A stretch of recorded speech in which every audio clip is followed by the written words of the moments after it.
बात करने वाले हैं। मैं बोलूं जो बहुत खराब लगे उसके लिए मैं एडवांस में माफी चाहता हूं, बट मैं आपको एक हवाई घोड़े पे नहीं बैठाना चाहता। अगर आप इस वीडियो को पूरा देखते हैं तो आपके लिए वीडियो जेन्युइनली बहुत फ्रूटफुल होगी और आप at the end of the day बहुत सारी वैल्यू एडिशंस लेकर जा रहे होंगे। 30 दिन अगर आप जी तोड़ मेहनत करते हो तो आप तो 700 प्लस मार्क्स ले आओगे और आप एम्स दिल्ली में ही बैठे हुए मिलोगे मुझे।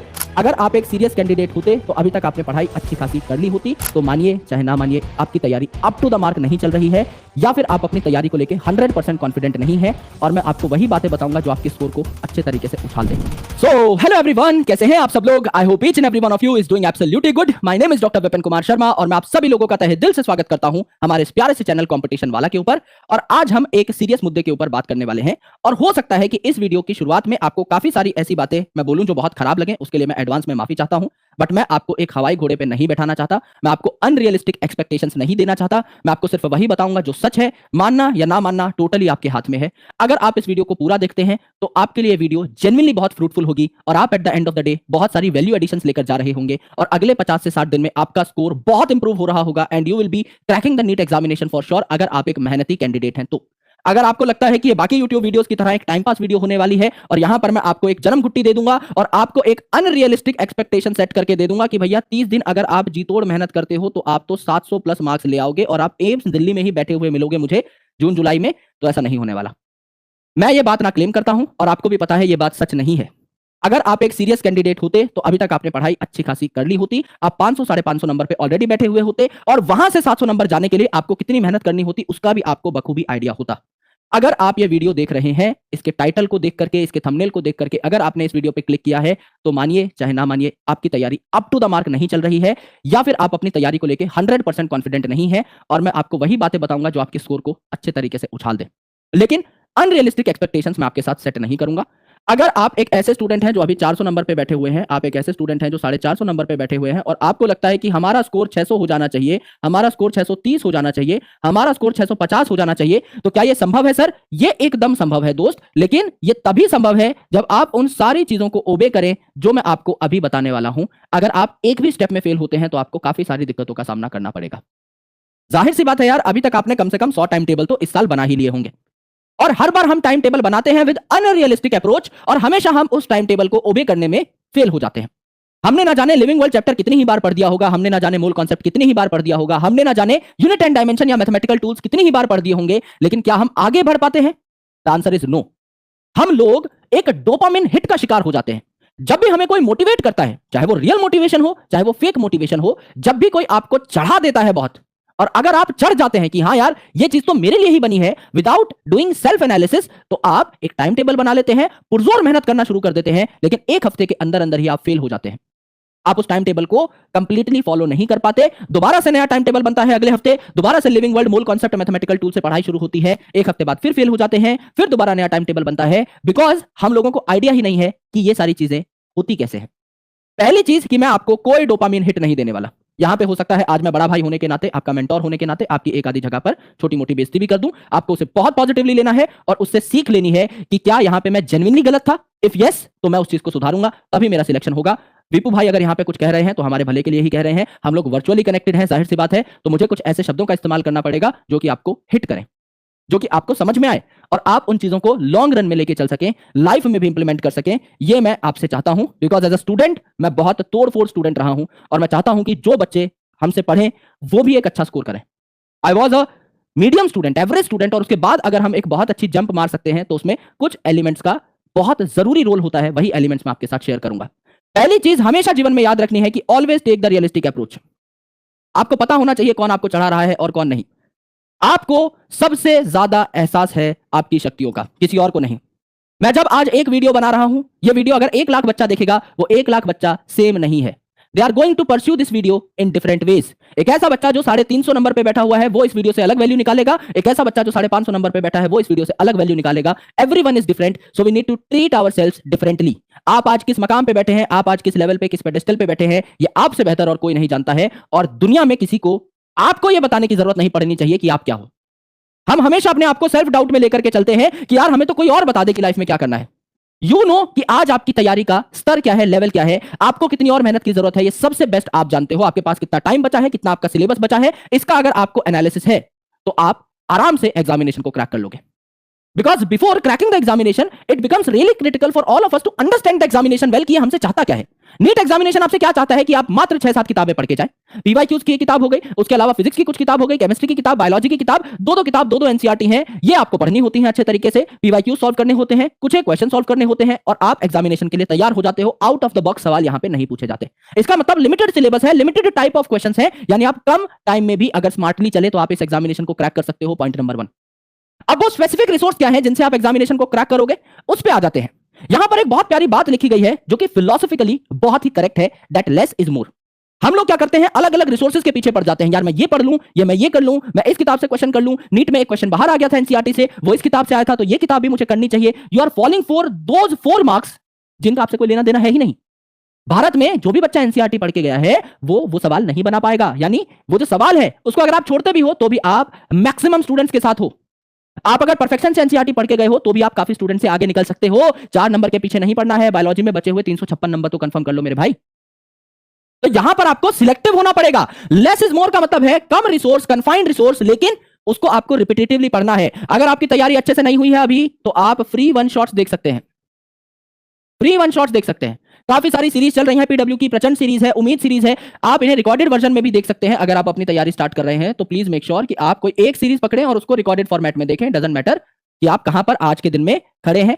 आप अगर एक सीरीज को पूरा करते हैं और एक बुक को पूरा करते हैं तो आपका रिवीजन करना बहुत आसान हो जाएगा। पहले किताब पकड़िए, उस किताब को वीडियो के साथ साथ पढ़िए जिससे आपको नोट्स ना बनाने पड़े। इस टाइम पर नोट्स बनाना is a big no. Do not make own notes. Short notes अलग चीज होती है, नोट्स अलग चीज होती है। Do not make own notes. सिर्फ और सिर्फ प्रैक्टिस करनी है, क्वेश्चन सॉल्व करने हैं, खुद के नोट्स नहीं बनाने, क्योंकि इस टाइम पर आपके पास इतना भी टाइम नहीं है कि आप बैकलॉग भी क्रिएट कर सको। इतना भी वक्त नहीं है आपके पास। और नोट्स बनाओगे तो बैकलॉग होगा ही। दिन में आप अपने आप से प्रॉमिस कर रहे हो कि आप 6 घंटे वीडियो देखोगे, 6 घंटे वीडियो देखोगे तो 12 घंटे तो नोट्स बनाने में ही लग जाएंगे ऑन एन एवरेज। अगर आप 1 घंटे की वीडियो देखते हो तो उस पर 1 से 1.5 घंटा और लगता है आपको नोट्स बनाने में। तो अगर आप 6 घंटे वीडियो देख रहे हो तो आप 6 से 9 घंटा और दोगे, यानी दिन के कम से कम 15 घंटे पढ़ोगे, which is practically not possible, क्योंकि आज आप बैठे हो 5 घंटे के ऊपर। तो आपको अपना वक्त बचाना है। आप अगर 6 घंटा मान के चल रहे हो अपना वीडियो देखने का टाइम, तो 2-3 घंटा प्रैक्टिस को दो। और वो जो 6 घंटा आप वीडियो देख रहे हो उसमें भी मेक श्योर कि जो टॉपिक आपको पहले से आते हैं वो टॉपिक आप ना देख रहे हो। तो आपको रिपीटेटिव नहीं होना। भैया मुझको जेनेटिक्स में पेडिग्री एनालिसिस नहीं आती है, भैया मुझे मॉलिक्यूलर बेसिस ऑफ इनहेरिटेंस में डीएनए फिंगरप्रिंटिंग नहीं आती है। भाई मैं आपसे पूछूंगा कि आपको डीएनए का स्ट्रक्चर बनाना आता है? आप कहेंगे आता है। मैं कहूंगा सैलिएंट फीचर ऑफ डीएनए आपको आते हैं? आप बोलेंगे आते हैं। मैं कहूंगा जेनेटिक कोड आपको समझ में आता है? आप कहेंगे आता है। तो क्यों देख रहे हो वो सारी चीजें? सिर्फ पेडिग्री एनालिसिस और डीएनए फिंगरप्रिंटिंग देखो और इनके 5-5 6-6 क्वेश्चन सॉल्व करो। आपको मेरे दोस्त बहुत ही ज्यादा सिलेक्टिव होना है, रिपीटेटिव नहीं होना है। जो चीजें या तो आपको आती हैं या जो चीजें आपको आसान लगती हैं उनको आपको नहीं देखना है, और देख रहे हो तो भी 2x पे देखना है और फॉरवर्ड कर करके देखना है। कहीं मास्टर जी अपने एंटरटेनमेंट के लिए थोड़ा बहुत बातों में उलझ गए तो उन 5 मिनट को स्किप कर दो, बिकॉज टीचर्स के लिए भी बहुत जरूरी है कई बार स्टूडेंट्स के साथ इंटरेक्ट करना। तो आप अगर एक रिकॉर्डेड सीरीज देखते हो तो वेल एंड गुड, और सबसे बेस्ट है इस टाइम पर रिकॉर्डेड सीरीज। लाइव के चक्कर में मत फंसना। अगर मैं एक स्टूडेंट होता मैं एक रिकॉर्डेड सीरीज देखता, because it is self paced. पहली बात तो मैं 2x पे देखूंगा, दूसरी चीज कहीं अगर मास्टर जी ने बीच में, मैडम जी ने बीच में अगर कोई बात कर रखी है तो उस बात को मैं काट सकता हूं। एक 6 घंटे का लेक्चर मैं मुश्किल से 3 घंटे, 3.5 घंटे, 4 घंटे में कवर कर सकता हूं। और मेरी एनसीईआरटी बुक या मेरे हाथ में अगर मैट इजी है तो मैं उसको अंडरलाइन करते करते अपनी पढ़ाई कर सकता हूं, और वीडियो से कोई एडिशनल पॉइंट मिले तो अपने नोट्स में ऐड कर सकता हूं। तो मेरे नोट्स रामबाण हो गए। उस किताब में, उस नोट्स में जो पहले से चीजें थी वो भी मुझे समझ में आ गई, एंड उसके साथ साथ जो वीडियो में एडिशनल पॉइंट मिले वो भी मुझे समझ में आ गए। 2 चीजों का कपल यहां पर मेरे पास बन चुका है। हमारे वीडियोस में सॉल्यूशंस होते हैं क्वेश्चंस के, हम लोग क्वेश्चंस भी कराते हैं। उन क्वेश्चंस में से कुछ इंपॉर्टेंट मिला वो भी मैं ऐड करूंगा। डीपीपी हम देते हैं, उस डीपीपी में से कुछ आपको एक्स्ट्रा मिला वो भी आप ऐड करो। और पिछले 12-13 साल के क्वेश्चन सॉल्व कर लीजिए। अगर आप बायोलॉजी की बात करें तो 2013 से, जब नीट पहली बार शुरू हुआ था, इससे लेकर के 2023 तक के पेपर आप सॉल्व कर लीजिए। ये आपके 10-11 साल के पेपर हो गए, सिर्फ ये सॉल्व कर लीजिए। बताइए क्या इतना हम नहीं कर सकते बचे हुए 2 महीने में? बिल्कुल कर सकते हैं। पिछले साल की उम्मीद सीरीज देख लो, कोई दिक्कत नहीं है, ऑलरेडी कंप्लीटेड है। एक चैप्टर को देखिए, एनसीईआरटी बायोलॉजी में सामने लेकर के बैठिए। मेरे नोट्स अगर आपको चाहिए तो अमेजॉन या पीडब्ल्यू स्टोर पर made easy botany, made easy नाम से आपको मेरे नोट्स मिल जाएंगे, वो आप मंगा लीजिए। बॉटनी आसानी से रिवाइज हो जाएगी, 180 नंबर का काम यहीं से हो जाएगा। आराम से मेरे कोई भी लेक्चर देखते रहिए, नीचे अंडरलाइन करते रहिए मेड इजी को। कोई एक्स्ट्रा पॉइंट मिले, कोई एक्स्ट्रा पीवाईक्यू मिले, उसको ऐड करते चलिए। ये आपका काम हो गया। तो डोंट बी रेपिटेटिव, रेपिटेटिव इलाकों से अपना टाइम बचाइए। सिर्फ जिन जगह आपको ज्यादा फोकस देने की जरूरत है उन जगह ज्यादा फोकस दीजिए।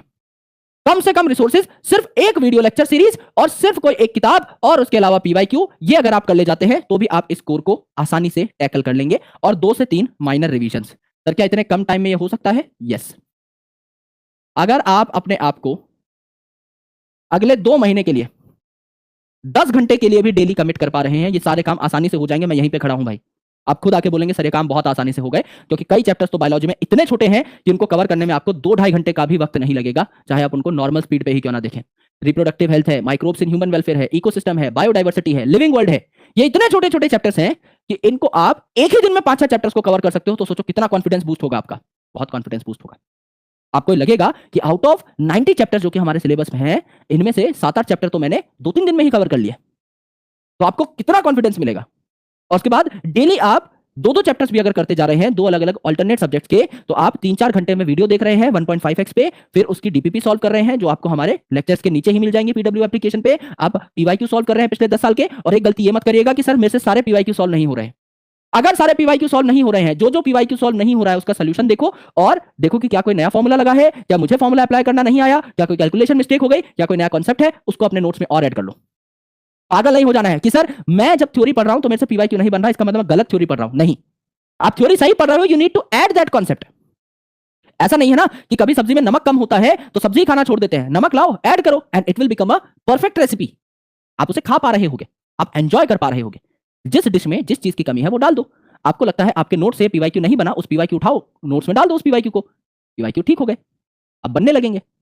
नया कॉन्सेप्ट आपके नोट्स में ऐड हो गया है, जब उसे रिवाइज करोगे तो अगली बार उस प्रकार के क्वेश्चन जो पीवाईक्यू में पूछे गए थे वो आपके बन जाएंगे। Right? Make your why very strong. यानी ये जो है ना अब टाइम, ये मोटिवेशन लेने देने का बांटने का टाइम नहीं है। इस टाइम पे आप सोचो कि कोई बाहर का बंदा आके आपको ये बता दे कि आपके घर की स्थिति कैसी है, तो भाई बुरा मत मानना, लेकिन आप हो तो बहुत बड़े बेवकूफ। अगर मुझे आपको ये बताना पड़ रहा है कि आपके मम्मी पापा के लिए आपको क्या करना है आगे चल के भविष्य में, तो या तो मैं बहुत ज्ञानी हूं या आप बहुत बड़े बेवकूफ हो, और मैं बहुत बड़ा ज्ञानी नहीं हूं। यानी हम कहीं ना कहीं अपने लाइफ की गाड़ी का स्टीयरिंग किसी और के हाथ में दे रहे हैं कि आप मुझे बता दो। भाई आप अपने घर पे रहते हो, आपने अपने पिताजी को नौकरी करते हुए देखा है, स्ट्रगल करते हुए देखा है, मम्मी को नौकरी करते हुए देखा है, स्ट्रगल करते हुए देखा है, या आपके भाई बहनों को आपको पालते हुए देखा है। यू नो कि आपको उनके लिए क्या करना है, और आप उनके लिए बहुत कुछ अच्छा करना चाहते हो, आपकी इंटेंशन भी बहुत क्लियर है। लेकिन किसी और को ये बातें आपको बतानी ना पड़े। आपकी लाइफ के सबसे बेस्ट जज आप हो। आपको एग्जैक्टली 100% हर चीज का आइडिया है कि आपको लाइफ में करना क्या है, किसको क्या रिटर्न करना है, किसको कैसी गोल्डन रिटायरमेंट देनी है, मम्मी पापा के लिए एक घर बनाना है, एक गाड़ी देनी है, खुद की लाइफ सेट करनी है। You know everything. अपने वाई को बहुत स्ट्रांग बनाओ कि दुनिया का कोई इंसान आपको यह ना बता पाए कि आपका क्या करना है। आपको खुद आइडिया हो, आप सेल्फ मोटिवेटेड हो, आपके सामने एक गोल हो, एक रियलिस्टिक गोल हो जिसके पीछे आप भाग रहे हो।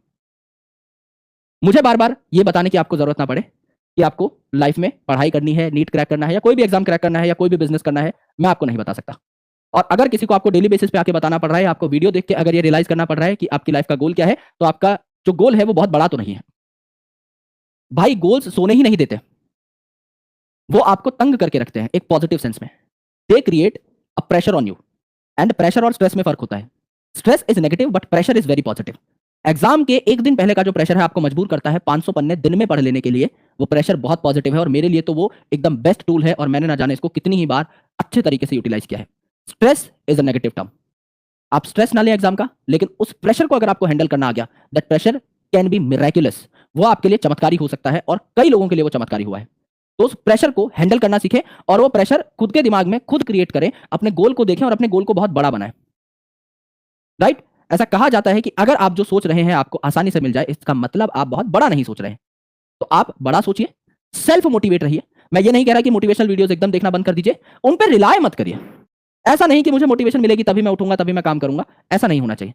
आपको देखने का मन करता है, you want to feel positive, है ना, you want to feel spiritually active, आपको जो कंटेंट कंज्यूम करना पसंद है आप करिए, लेकिन उसको जीवन का आधार मत बनाइए। है ना, एक डिफरेंट अप्रोच लेके चलिए, टॉप टू बॉटम अप्रोच लेके चलिए। आपकी थिंकिंग सबसे ऊपर है, बाकी सारी चीजें बहुत नीचे हैं। है ना, आप अगर बॉटम टू टॉप चलोगे कि दुनिया कुछ बोलेगी तब मैं कुछ करूंगा, तो ये एक उल्टा पिरामिड आप बना रहे हो, which is not going to be good for long run. क्योंकि आगे चल के आपके जीवन में और पढ़ाई कठिन होने वाली है, जिंदगी और कठिन होने वाली है। तो जाहिर सी बात है कि आप अगर अभी से इन चीजों की आदत में पड़ जाओगे, ये जो छोटा छोटा डोपामिन रोज मिलता है, इसकी आदत में पड़ जाओगे, तो आप बड़ा गेम नहीं खेल पाओगे कभी। तो इसीलिए अपने वाई को स्ट्रांग बनाइए, सेल्फ मोटिवेटेड रहिए, और हमेशा रियलिस्टिक गोल सेटिंग करिए। मुझे पता है मैं दिन के 8 घंटे से ज्यादा नहीं पढ़ सकता, मैं क्यों टाइम टेबल 12 घंटे का बना रहा हूं? क्यों ना मैं 8 घंटे का टाइम टेबल बनाऊं और 2 हफ्ते बाद उसको मैं 9 घंटे पे ले जाऊं, 1 हफ्ते बाद मैं उसको 10 घंटे पे ले जाऊं। क्या ये एक बेटर स्ट्रेटजी नहीं है? बिल्कुल है। लेकिन किसी ने मुझे बता दिया है कि 12 घंटे के बिना तो सिलेक्शन होगा ही नहीं, तो मैं कल से ही 12 घंटे पढ़ूंगा, परसों मैं फिर 14 घंटे सोऊंगा। और इसीलिए मैं अपने टाइम टेबल को 2 दिन भी नहीं झेल पाऊंगा, जो मैंने खुद अपने हाथों से लिख करके बनाया था, उसे फिर मैं दीवार से उखाड़ूंगा और फाड़ करके डस्टबिन में डालूंगा। क्या ये बहुत अच्छी चीज है? नहीं। रियलिस्टिक रहो, चाहे कम ही क्यों ना हो, क्योंकि धीरे धीरे बढ़ाओगे तो आपकी बॉडी उन चेंजेस को एक्सेप्ट कर पाएगी। अगर आप बहुत जल्दी कोई अनससेप्टेबल चेंज अपनी लाइफ में लेकर के आते हो, बॉडी सस्टेन कर ही नहीं पाएगी। आपको मैं आज कह दूं आप 24 के 24 घंटे सो जाओ, मैं गारंटी दे रहा हूं 24 घंटे सो भी नहीं सकते, आपकी बॉडी खुद इनकार कर देगी सोने से। कई बार आप सोना चाहते हो लेकिन आपको नींद नहीं आती, ओवर थिंकिंग का शिकार हो जाते हो, दिमाग में थॉट्स चल रहे होते हैं। मैं कह रहा हूं आपको 24 घंटे सुला के भी रखूंगा, आप नहीं सो पाओगे, क्योंकि दैट्स अ बिग चेंज, क्योंकि आज आप सिर्फ 7-8 घंटे सोते हो। तो इसीलिए बहुत ज्यादा कोई भी चेंज पॉजिटिव या नेगेटिव आपकी बॉडी रिटेन नहीं कर पाएगी। तो always set a realistic approach कि भैया मैं उतना ही काम करूं जितना मुझे लगता है मुझे करना चाहिए। And now the last point is respect your time, because if you will not be respecting your time then nobody else will be doing this for you. कोई भी आपके समय की कदर नहीं करेगा अगर आप खुद अपने समय की कदर नहीं करते। अगर आप किसी के भी बुलाने पर पहुंच जाते हो तो ट्रस्ट मी, ये एग्जामिनेशन और ये फील्ड तो आपके लिए नहीं है, और बचे हुए 2 महीने में तो बिल्कुल भी नहीं। अभी तक आपने जो किया वेल एंड गुड, शादियों में गए, बर्थडे पार्टीज में गए, वेल एंड गुड, कोई दिक्कत नहीं है, क्योंकि जो टाइम चला गया उसके बारे में सोचना वैसे भी मूर्खतापूर्ण होता है। अभी आपके पास बचा हुआ जो वक्त है उसमें आपको बेस्ट शॉट अगर देना है, you need to respect your time. आपको अपने हिसाब से सारी चीजें सेट करनी है। आपको अगर ये लगता है कि आपको सुबह 9 बजे उठना चाहिए और वहां से लेकर के आपको रात के 1 बजे तक पढ़ाई करनी चाहिए, ये भी आप खुद के लिए शेड्यूल बना लो, कोई दिक्कत नहीं है। ये टोटली अब आप डिसाइड करोगे कि आपको कब जगना है, कब सोना है। ये पूरा पूरा आपके हाथ का डिसीजन होना चाहिए, कोई और इसको हैम्पर ना करे। अभी थोड़े दिन दोस्तों के साथ खेलना, बर्थडे पार्टीज में जाना, घूमना फिरना, ये सब अगर आप छोड़ दोगे तो उस टाइम को बेटर यूज कर पाओगे। और नीट के बाद काउंसलिंग तक आपके पास खूब टाइम होता है, आपको भी अच्छे तरीके से पता है, 1.5-2 महीने का वक्त मिलेगा, तो आप दबा के खेल सकते हो, कूद सकते हो, जो करना है कर सकते हो। तो ओवरऑल बात मेरे दोस्त सिर्फ यही है कि आपको एक तो अपने समय की कदर करनी है, रिपीटेटिव चीजें नहीं पढ़नी, जितना कम पढ़ोगे उतना खुश रहोगे। बहुत रिलायबल सोर्सेज पे जाओ, एनसीईआरटी या एनसीईआरटी बेस्ड सोर्सेज को पढ़ो, उसके बाहर कुछ नहीं, कोई मॉड्यूल नहीं, कोई फलाना ढिमकाना कंटेंट नहीं। या तो एनसीईआरटी या एनसीईआरटी बेस्ड या एनसीईआरटी पे आधारित, कि आपका एनसीईआरटी का जो सर्कल है वो टूटे ना।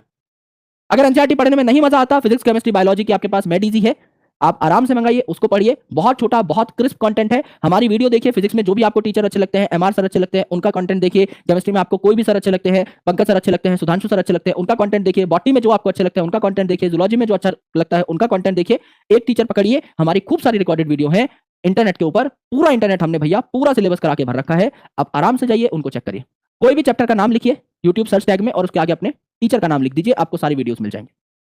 आराम से उन वीडियोस को देखिए, नोट्स को देखिए, एक्स्ट्रा कुछ ऐड करना है स्टिकी नोट्स लगाइए, पीवाईक्यू में कुछ नई बात मिली स्टिकी नोट्स लगाइए, डीपीपी में कुछ बात अच्छी लगी स्टिकी नोट्स लगाइए। आपके नोट्स रामबाण बन जाएंगे और उनको रेगुलर फ्रीक्वेंसी पे आपको रिवाइज करना है। नीट एग्जामिनेशन से पहले लगभग आपको 3-4 बार कॉन्क्रीट रिवीजन लेना है, यानी हर हफ्ते आपको लगभग 1 रिवीजन लेना है। तो आप ये मान के चलिए कि हफ्ते का 1 दिन तो आपको सिर्फ और सिर्फ रिवीजन के लिए रखना है, तो उसको कभी भी टाइम टेबल में ऐड मत करिएगा। संडे टू संडे सिर्फ रिवीजन के लिए, क्योंकि कई बार होता है कि हम पढ़ बहुत कुछ लेते हैं, रिवीजन करते नहीं, जब 15 दिन बाद खुद का पढ़ा हुआ कंटेंट देखा तो कुछ समझ में ही नहीं आ रहा, कुछ याद ही नहीं रहा। ये भी आपके साथ एक समस्या होगी आने वाले टाइम में। तो प्लीज मेक श्योर कि हर संडे एटलीस्ट आप रिवीजन के लिए रखें, और पूरे दिन में जो पढ़ लिया है रात को एटलीस्ट 15 मिनट में जल्दी जल्दी उन पन्नों को पलट लें, तब की तब मेमोरी रिफ्रेश होती है। कोई बात बुरी लगी हो तो माफी चाहता हूं, लेकिन ये सारी बातें आपके भले के लिए थी। एंड आप सभी लोग बहुत अच्छे हो, तो आई होप आप लोग मेरी चीजों को, मेरी बातों को बहुत पॉजिटिवली भी ले रहे होंगे। वक्त हमारे पास बहुत कम है और आपके ऊपर प्रेशर काफी ज्यादा है। इस प्रेशर को जो अच्छे से हैंडल कर गया और सही खेल गया इस प्रेशर के साथ, उसकी बल्ले बल्ले हो जाएगी। मैं चाहता हूं कि आप लोग इसी अटेम्प्ट में बहुत अच्छा स्कोर करो, और उसके लिए आपको रेगुलर गाइडेंस जब भी चाहिए हो, जिस भी टॉपिक पे चाहिए हो, please mention that topic in the comment section and I will be making that video too frequently. बहुत जल्दी आपके कमेंट्स को एनालाइज करके मैं फटाफट आपके लिए कोई वीडियो लाकर रखता रहूंगा सामने, जो कि टेक्निकल होगी, रियलिस्टिक होगी, सिर्फ कोरी बकवास या मोटिवेशन नहीं होगी, जिससे कि आप लोग भी अच्छे तरीके से अपने काम के लिए एक प्रॉपर गाइडेंस ले पाए और आपको अननेसेसरी डोपामिन हिट ना मिले। Correct? So thank you so much guys for watching this session up. I hope this session is fruitful for a lot of you students. तो प्लीज मेक श्योर कि आपको जो जो बात अच्छी लगी हो उसको आप ओबे करें, अपने टाइम टेबल में इनकलकेट करें, ऑप्ट करें, और आई गेस वो आपके लिए लॉन्ग रन में बहुत ही ज्यादा अच्छी साबित होगी। तो thank you so much, take care, lots of love. मैं मिलता हूं आप सभी से अगले सेशन के अंदर। Thank you.